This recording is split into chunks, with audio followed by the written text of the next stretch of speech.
Catherine Bernardo update. Ang ganap ngayon ni Catherine. May endorsement shoot siya for Energen. Kasama ang kanyang team just sa studio niya. So ito pa.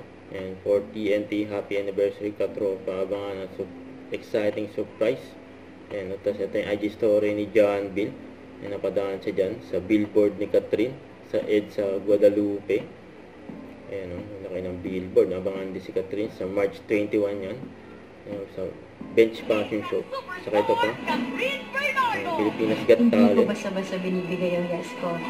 Pero sobrang excited ko mapanood kayo lahat. So, see you sa auditions. Saka ito, may mag-best friend sila ni Catherine at saka ni Julia. Talent ngayon.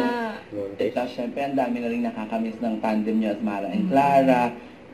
Kayong dalawa ba, meron ba kayong moment na napag-usapan? Gawa tayo ulit ng teleserye, gawa tayo ng project ulit. Gusto namin, pag nakikita kami ang magkaibigan na, hindi kailangan laging mag-usap. Pero pag nakikita kami, parang akala mo na doon pa rin yung Low maintenance. Low maintenance may tawag doon. O ganun kami. So parang, ang happy-happy ko sa kanya, bilang ate na to parang magpapaka-ate ako. Kasi sa lahat ng mga pinag-uusapan namin noon, nung nagsisimula kami, more than yung nangyayari sa kanya. Kaya sobrang blessed and deserve niya kasi hindi to dahil sa sinasabi ko to, kaibigan ko siya. Napakabait kasi talaga ni Catherine. Bilang anak, bilang kaibigan.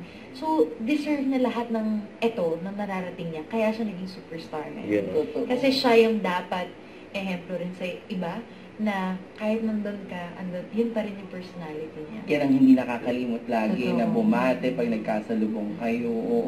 Ngayon, ito na, kayo na yung nandyan sa mga nag-advise, diba? Nagpapakaate na kayo, gano'n. Sabi, nagpapakaate na. Diba? Nagpapakaate kayo. Marami ng mga bagong Don't forget to subscribe and click the notification bell for more updates. This is with Short Reaction Vlog. Stay tuned for more videos. See ya!